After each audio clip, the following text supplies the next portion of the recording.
Bonjour à toutes et à tous, bienvenue dans Libre Ensemble, votre rendez-vous de la laïcité. Le 17 octobre, c'est la journée mondiale de lutte contre la pauvreté.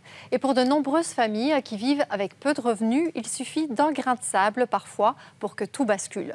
Une perte d'emploi, une diminution des allocations de chômage, une perte des droits sociaux, une perte de logement ou encore un statut de cohabitant qui entraîne des baisses de revenus. Nous allons voir dans notre émission aujourd'hui comment le basculement vers la pauvreté, vers l'exclusion sociale aussi peut s'opérer très rapidement. Et pour en parler, j'accueille trois invités. Alors déjà, bonjour à tous les trois et merci d'avoir accepté notre invitation. Tout d'abord, Marjorie Poupart, vous avez 27 ans, vous vivez seule avec vos trois enfants et vous allez nous parler de votre parcours, des difficultés qui se sont petit à petit accumulées jusqu'à avoir un impact aujourd'hui sur votre santé. Alors Yves Martens, vous êtes coordinateur du collectif Solidarité contre l'exclusion. Vous avez un magazine qui s'appelle Ensemble pour la solidarité contre l'exclusion que vous avez consacré, dont le dernier numéro est consacré à la limitation dans le temps des allocations de chômage. C'est une proposition qui est sur la table de plusieurs partis et ça pourrait entraîner 155 000 exclusions du chômage et donc avec un impact évidemment sur la pauvreté, sur la précarité. On va en parler dans un instant. Et enfin, Emmanuel Mathieu, vous êtes directeur pédagogique de l'ASBL Le Triangle à Mont-sur-Marchienne. Alors peut-être un mot sur cette ASBL, quelles sont vos activités ? Oui, donc nous avons trois services. Un abri de nuit qui est ouvert chaque soir pour accueillir 12 personnes, donc des familles, des couples et des femmes seules. Nous avons également un accueil de jour qui est ouvert toute la journée pour accueillir essentiellement des familles avec enfants. Et enfin, une maison d'accueil qui accueille 36 personnes regroupées en famille, donc c'est-à-dire plus ou moins 8 familles. D'accord, vous en parlerez dans un instant. Mais alors, on va d'abord se tourner vers vous, Marjorie. Marjorie, c'est en 2020 que, pour vous, les difficultés ont commencé à arriver et à avoir un vrai impact sur votre vie. Oui, c'est ça, en 2020. Alors, est-ce que vous pourriez nous dire un petit peu ce qui s'est passé à ce moment-là ? Eh bien, j'avais déjà des difficultés en tout genre, et puis ça s'est empiré quand le papa de mes enfants s'est fait exclure du CPS à tort. C'est-à-dire qu'il a perdu, en fait, ses revenus du CPS. Il a perdu tous ses droits, oui. Et sur quel motif ? Sur motif qu'il venait voir les enfants. Donc vous habitez dans deux endroits séparés, oui, vous avez deux logements séparés, mais le CPS a considéré que vous aviez un statut de cohabitant ? Ils ne l'ont pas dit exactement, mais enfin, ils se sont posé la question d'un ménage de fait, une question de fraude, alors qu'ils venaient simplement voir les enfants. D'accord. Et ça veut dire qu'une perte de revenus totale pour lui, donc plus aucune aide pour vous et les enfants ? Plus aucune aide, plus de quoi payer ses factures, ses huissiers, son loyer. Donc ça a été très compliqué, oui. Et comment on fait dans ces cas-là ? Comment vous, vous qui aviez d'abord un emploi dans l'accueil extrascolaire et puis après avec un complément du chômage, comment on se débrouille dans ces cas-là ? Ça a été très compliqué. J'ai pu compter heureusement sur le soutien et l'aide des amis, de la famille, etc. Mais si je n'avais pas eu cette aide, ça n'aurait pas été possible. Du coup, vous avez finalement perdu cet emploi. Et alors, voilà, comment est-ce qu'on fait ? Vous êtes arrivé au CPS vous-même, c'est ça ? Oui. Vous avez commencé à dépendre du CPS ? Actuellement, oui, je dépends d'eux pour un complément vu que j'étais en mi-temps. Et puis ici, je suis en arrêt de travail pour des problèmes de santé qui, je présume, découlent de tout ce stress. Parce qu'effectivement, vous me disiez en préparant l'émission que le fait que, par exemple, le père de vos enfants ait perdu ses droits CPS, ça a amené une vraie pression sur lui, mais aussi une pression sur vous, parce que vous vous sentiez surveillé. Oui, on est complètement épié. C'est-à-dire ? Et on n'est même plus maître de nos comptes bancaires, j'ai envie de dire, puisque même retirer du liquide, il n'avait pas le droit. Sous prétexte que c'était pour me les donner alors que non. Donc...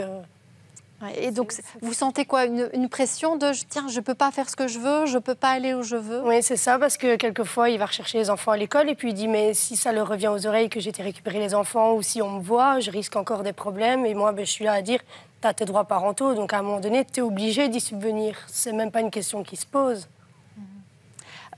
Yves Martens, cette question un peu le fait de se sentir épié, de la surveillance que parfois les CPS ou les organismes tels quels peuvent faire sur les bénéficiaires? En C'est fait, quelque chose qu'on vous rapporte souvent? Oui, l'aide sociale, en fait, elle est basée sur l'état de besoin. Et donc, cet état de besoin est déterminé par une enquête sociale.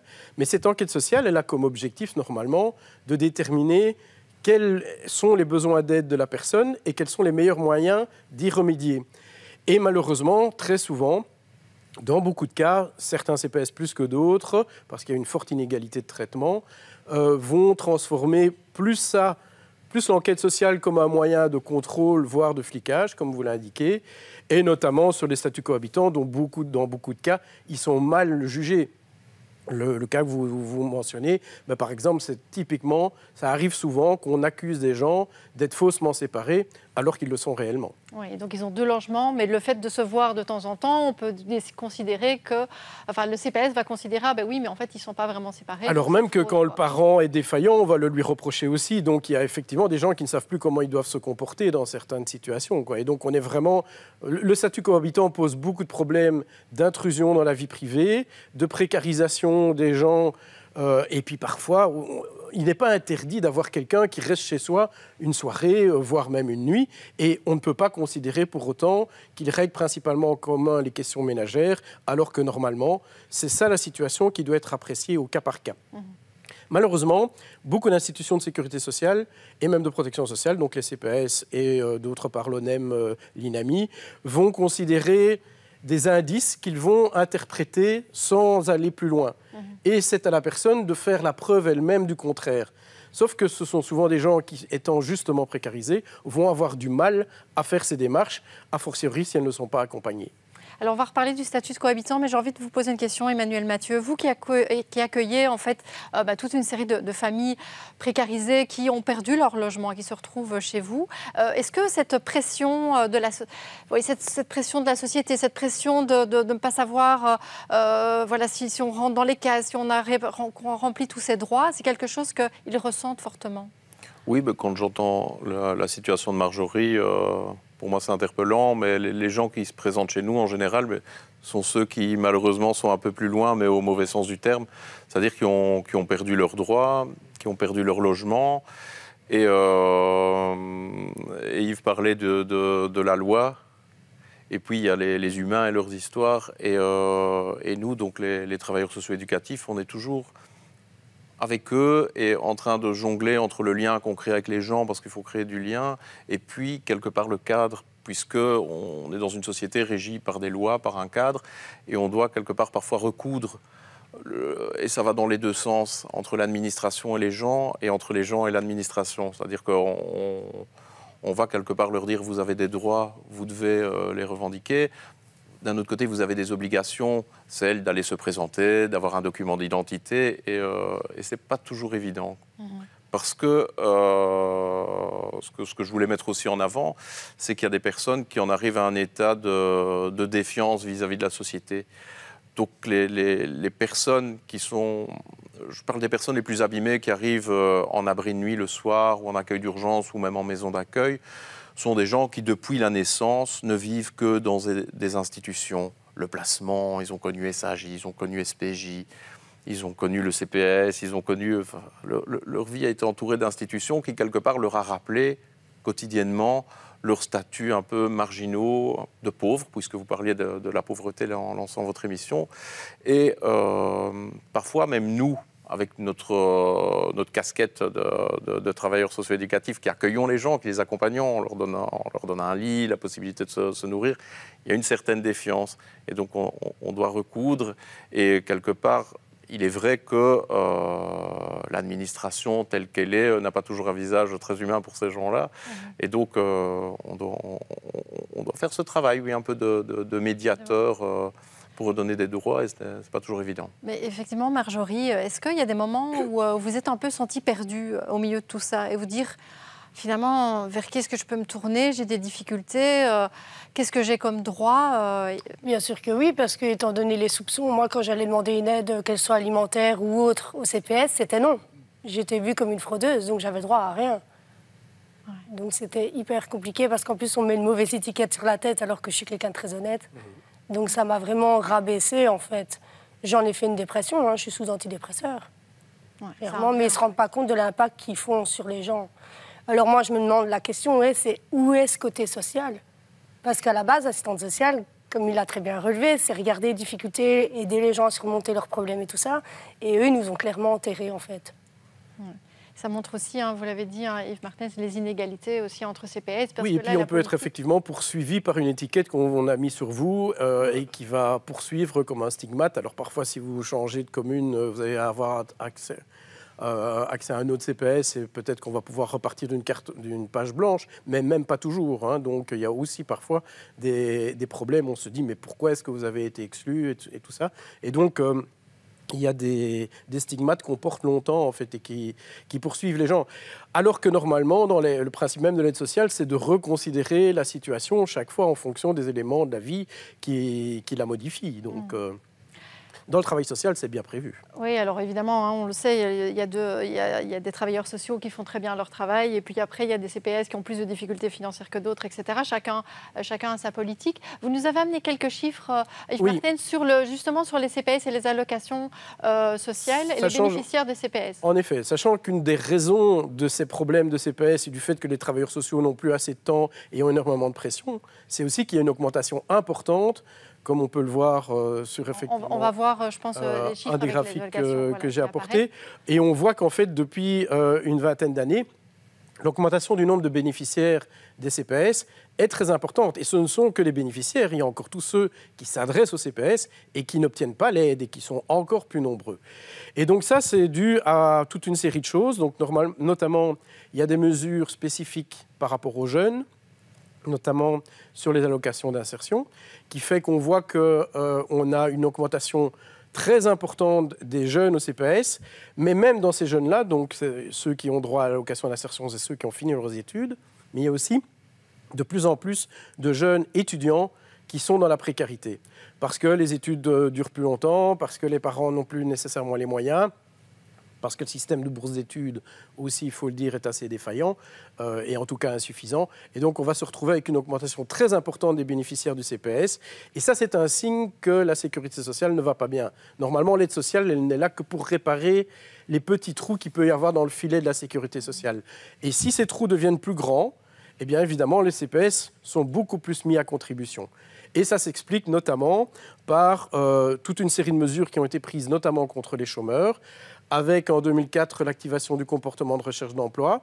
Ça, c'est une mesure qui... Il y a eu, alors on va le voir, on voit effectivement sur ce graphique qu'il y a une explosion du coût des demandes de CPS suite à l'exclusion du chômage. C'est ça. Donc on a eu deux grandes mesures d'exclusion du chômage, donc, qui ont été l'activation du comportement de recherche d'emploi en 2004, qui a exclu plus de 50 000 personnes de 2005 à 2020. Et en plus, on a eu ensuite la limitation des allocations d'insertion sous le gouvernement Di Rupo en 2012. Et là, cette mesure-là a également exclu plus de 50 000 personnes. Donc, ces 100 000 personnes ne se sont pas toutes retrouvées au CPS, puisque les conditions ne sont pas les mêmes. Donc, une partie seulement de ces personnes ont ensuite droit au CPS. Il y en a qui se sont retrouvés dans des emplois précaires, dépendants de proches, comme vous l'avez dit aussi tout à l'heure, et puis d'autres qui sont disparus dans la nature, ce qu'on appelle parfois la forêt de Sherwood, qui est celle de Robin des Bois, où disparaissent les gens qui sont les plus précarisés et qui n'ont plus lien avec aucune institution. Ouais, la question du lien. Du coup, j'ai deux questions pour vous, Marjorie. C'est justement cette question du lien. Comment on arrive à garder un lien avec la société, avec le monde du travail, quand on se sent un peu démuni et que finalement on se retrouve avec très très peu de revenus. Comment on arrive à maintenir ce lien? Justement, ce lien, je l'ai perdu puisque j'avais arrêté mon emploi d'ALE. Parce que justement, je dis c'est pour encore avoir des ennuis, c'est pas la peine. Et ici, j'étais toute fière d'avoir retrouvé un contrat de travail et problème de santé a fait que finalement, je dois être en arrêt de maladie. Vous êtes en arrêt maladie. Et en plus, avec un travail que vous aviez retrouvé, mais qui vous donnait moins de revenus finalement, parce qu'on est dans un emploi précaire. Oui, parce qu'en tant que chef de famille au chômage, j'étais à 1 660 € et je suis redescendue à 900 avec mon mi-temps. Donc en fait, le fait de travailler fait que vous avez perdu toute une série vous avez perdu de l'argent. Oui. Et j'imagine qu'à un moment, chaque euro, il compte vraiment. Ah oui, il compte vraiment. D'autant plus mes soucis de santé, les soucis de santé de la petite, donc de ma petite dernière, donc c'est compliqué. Ouais. C'est 2 fois des frais médicaux exorbitants. Et donc, d'où le fait que des personnes peuvent avoir droit à une allocation de chômage à temps partiel, comme c'est le cas de Marjorie, avec un complément chômage en fonction de sa situation familiale. Mais donc, ça veut dire qu'il faut aussi s'adresser à plusieurs institutions, ce qui n'est pas toujours très lisible non plus pour les personnes. Mais oui, on disait que c'était compliqué de s'y retrouver. Et là, rien que d'entendre ça, on se dit, oulala, il y a tellement d'intervenants différents. Emmanuel Mathieu, ici, par exemple, Marjorie, elle a aujourd'hui un logement social. Mais vous me disiez, parfois la bascule, elle se fait quand la personne perd son logement. Donc c'est déjà un peu compliqué avant, mais là on perd le logement et puis on n'en retrouve plus et on se retrouve à la rue. Oui, mais c'est compliqué. Mais j'écoutais aussi ce que Marjorie disait en termes d'emploi, parce que je pense que vous deviez être épanoui quand vous aviez votre travail, parce que c'est un peu notre raison d'être. On va, on bouge, on voit des gens. Ça remet de la confiance en soi. Et c'est une attache sociale. Et quand je parlais de la défiance sociale, c'est vraiment, on déchire un lien. Mais si quelque part, d'une façon pragmatique, Marjorie se dit, j'ai autant en ne travaillant pas et j'ai moins en travaillant, c'est quand même très compliqué. Enfin, ce sont des cas exceptionnels, mais qui malheureusement existent. Et je trouve que ça fait partie de ce package d'ennuis et de soucis qu'on porte sur le dos quand les gens arrivent dans des institutions comme la nôtre. C'est qu'ils sont vraiment dans le subir. Ils subissent une situation, ils subissent des démarches, ils subissent plein de choses. Et ils n'ont plus, quelque part, ce pouvoir d'agir. Quand je travaille, j'agis. Et donc, j'ai quelque part une espèce d'autonomie qui est intéressante, qui est importante pour la valorisation. Et je ne suis pas étonné, même si c'est déplorable, que Marjorie soit malade, soit en dépression, prenne des médicaments, parce que c'est un cercle vicieux. Tandis que si vous avez un travail, ça va être un cercle plus valorisant, hein, donc vous allez avoir envie de repartir au contact. Nous voyons, par exemple, les familles qui viennent chez nous, il y a plus de difficultés par rapport à la scolarisation des enfants. Pourtant, ça va de soi. Et le cercle vicieux fait que ce sont les enfants après lesquels on ne va pas pleurer s'ils ne se présentent pas. Et les parents ont parfois plus peur à sortir du lieu parce que l'extérieur est parfois synonyme de menace. On parlait de démarches à faire qui ne se passent pas bien, on n'est pas à l'aise.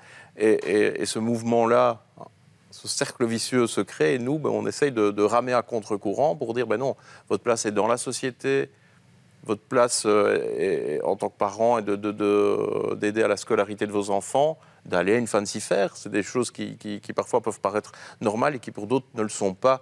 Et ça, je trouve que c'est important de ramener quelque part les personnes dans ce chemin-là. Et donc il faut quelque part aussi que tout le reste suive.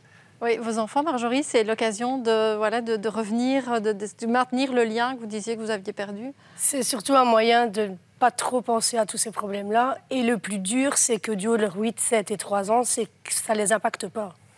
Essayer qu'ils ne se rendent pas compte que même si je sais que j'ai plus un sou sur ma carte bancaire, c'est maman, elle va bien, il n'y a pas de souci. Ça, c'est le plus dur. C'est le plus dur. C'est le plus dur. Et puisque je tiens en plus à rappeler qu'il vient de nouveau de se faire réexclure du même CPS. C'est ça, parce qu'en fait, effectivement, le père de vos enfants avait récupéré ses droits. Oui. Il a été en procès, il a gagné en fait... Au tribunal du travail, en fait, il a gagné le procès puisqu'il n'a plus eu de CPS pendant 1 an. Le propriétaire a été conciliant, lui a laissé le logement, mais bon, quand il a gagné le jugement, il a récupéré son 1 an de CPS, donc il a pu repayer ses loyers en retard et tout ça. Et quand son instance sociale s'est aperçu qu'il s'était remis en ordre dans tout, ils ont été en appel du jugement. Et là, il a perdu le jugement, donc maintenant, il doit rembourser 10 000 et demi. Au CPS 10 000 et demi, leur droit. Donc CPS ici, on l'a exclu au mois d'août, en lui envoyant un courrier, monsieur, n'oubliez pas, vous nous devez 10 500 €. Alors qu'ils savent très bien qu'il n'a pas de revenus, quoi. Ils savent très bien qu'il n'a pas de revenus. Du coup, on lui a dit, la maman des enfants n'a qu'à payer. Je vais chercher où cet argent? Oui, c'est fréquent. Hein. Donc, en fait, quand vous avez un refus et puis que vous gagnez au tribunal du travail, eh bien, effectivement, il y a une possibilité d'appel devant la Cour du travail. Et tant que ça n'est pas terminé, effectivement, vous êtes dans l'incertitude parce que vous recevez l'argent, le revenu auquel le tribunal a dit que vous aviez droit. Et puis après, si l'autre tribunal dit le contraire... le droit disparaît rétroactivement. C'est terrible pour les gens. Mais il avait pensé les garder de côté, mais bon, comme son avocat lui a dit non, on règle tout. Ben oui, quand si on a un propriétaire qui vous fait le cadeau de ne pas exiger le loyer tout de suite, une fois que vous avez l'argent, vous voulez vous mettre en ordre par rapport à lui. Aussi parce qu'il a été correct et parce que vous voulez garder le logement. Assez logiquement. Alors, on l'a vu déjà, des cas où tout peut basculer. Et dans votre dossier, Yves Martens, du magazine Ensemble, vous l'avez consacré au risque d'exclusion de 155 000 personnes du chômage. Ce risque, il s'est basé sur une proposition qui est sur la table de plusieurs partis. Alors, en fait, une bonne majorité des partis flamands... Oui, c'était marginal avant, mais il y a de plus en plus de partis qui veulent limiter à 2 ans les allocations de chômage. Voilà. Alors, est-ce que vous pouvez nous expliquer un petit peu déjà quel impact ça aurait, cette exclusion ? Alors, il faut imaginer que les chômeurs complets indemnisés demandeurs d'emploi de plus de 2 ans, c'est la moitié des chômeurs complets indemnisés demandeurs d'emploi. Donc, il y a la moitié qui est depuis moins de 2 ans et la moitié qui est depuis plus de 2 ans. Donc, 155 000 personnes, ça n'est pas rien. Et c'est 1/5 de l'ensemble des allocataires de l'ONEM. Alors, ce qu'on a voulu faire... Alors, on voit effectivement une carte là qui donne... Vous pouvez peut-être juste nous dire cette première carte ? Alors, en fait, cette carte, on a voulu voir ce que ça donnait par rapport à l'ensemble de la population active. C'est ça. Donc, pour avoir une idée de ce que ça donnait en proportion. Et on voit que ça représente quand même 1,23% en Flandre. En soi, ce n'est pas énorme, mais c'est quand même pas rien non plus. 3% en Wallonie et 5% à Bruxelles. Et donc, sans surprise, évidemment, comme vous le voyez sur la carte, plus les communes vont vers le rouge, donc le jaune, l'orange clair, puis l'orange plus foncé, et puis le rouge, plus ces communes sont concernées. Et ça concerne principalement les communes francophones. Bruxelles est vraiment la plus impactée, avec 25%. Et on a le Hainaut, la province de Liège et celle d'Anvers qui sont tout au-dessus de 10%. Sachant que, donc, je vous l'ai dit, la moyenne est 1,23 en Flandre, 3 en Wallonie et 5 à Bruxelles. Donc ça représente plus de 155 000 personnes, c'est beaucoup, mais une part importante de la population active. Si on fait le zoom sur Bruxelles, on voit que Bruxelles, toutes les communes sont fort concernées, et principalement ce qu'on appelle traditionnellement le croissant pauvre de Bruxelles. Donc ce n'est pas une surprise, mais... On a parlé des CPS, on se rend bien compte, c'est pour ça qu'on pensait que c'était intéressant de voir par commune, c'est que, évidemment, ces communes-là sont celles dont les CPS seraient potentiellement les plus sollicitées. Et alors, ce qui est intéressant aussi dans le travail que vous avez mené, c'est de voir que si on limite ces allocations de chômage, alors on se dit, oui, ça va toucher effectivement toutes ces communes qui sont en rouge, mais on se rend compte qu'en fait, dans la part des allocations de l'ONEM, le chômage, ce n'est pas la part la plus importante. Alors, en fait, il y a plein d'allocataires différents de l'ONEM, donc il y a les chômeurs complets indemnisés, non indemnisés depuis plus de 2 ans, moins de 2 ans.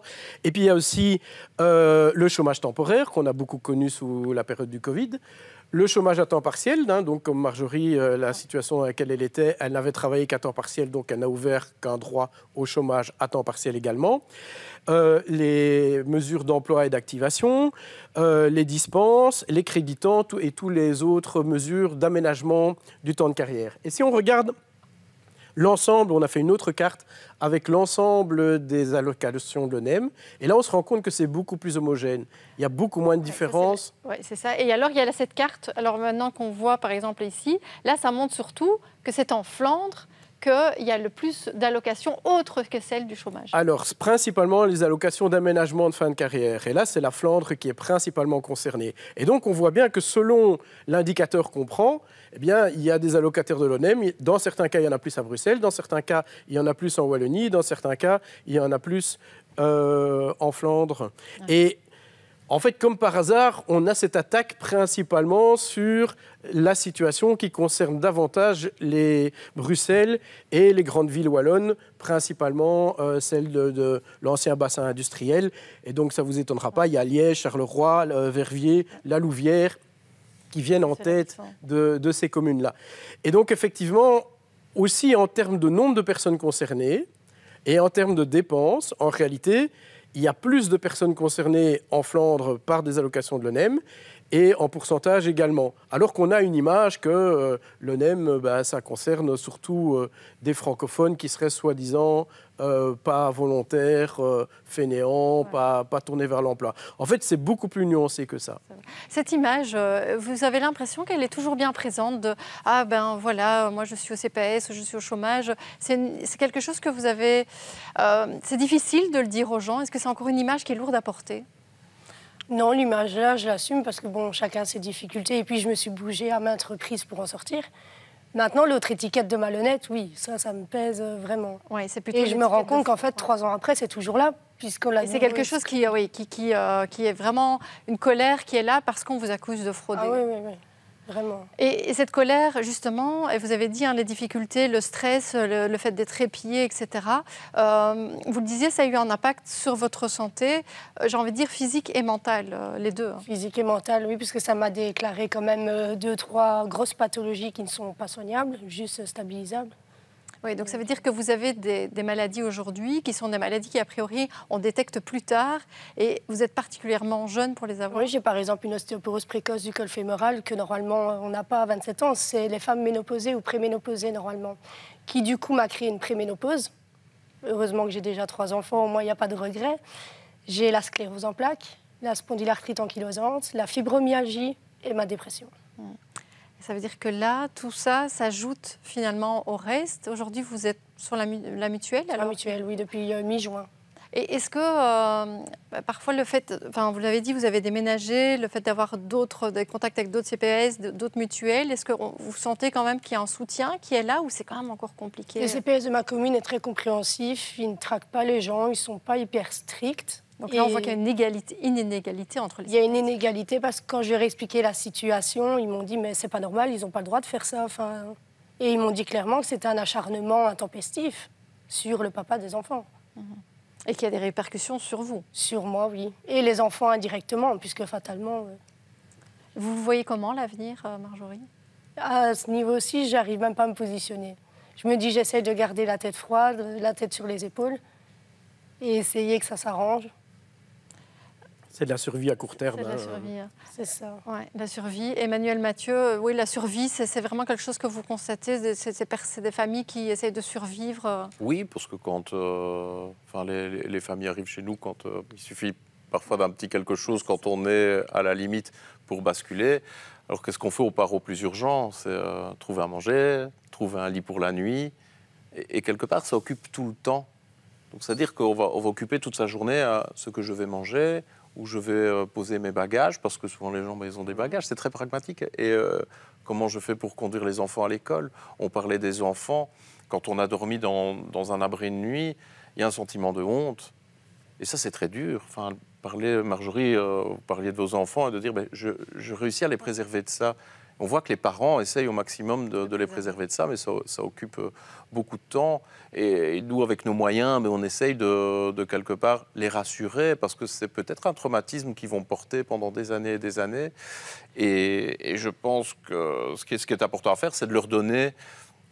quelque part, garder le pouvoir d'être parent, se dire, voilà, je vais pouvoir avoir un peu de prise sur mon avenir et mon destin. Et sur ceux de mes enfants. Oui. Merci beaucoup à tous les trois. Il y a encore beaucoup de choses à dire, mais je rappelle donc le magazine Ensemble qu'on peut trouver sur le site internet ensemble.be. Je rappelle aussi que le 17 octobre, c'est la journée mondiale de lutte contre la pauvreté. Ce sera l'occasion de rappeler que toute une série d'associations, dont le Centre d'action laïque, revendiquent la fin du statut de cohabitant dont on a parlé au début de l'émission. Il y a aussi toute une série de manifestations qui seront organisées. Vraiment, merci à tous les trois. Merci Marjorie pour votre témoignage. Et merci à vous de nous avoir suivis. Une belle journée à tous.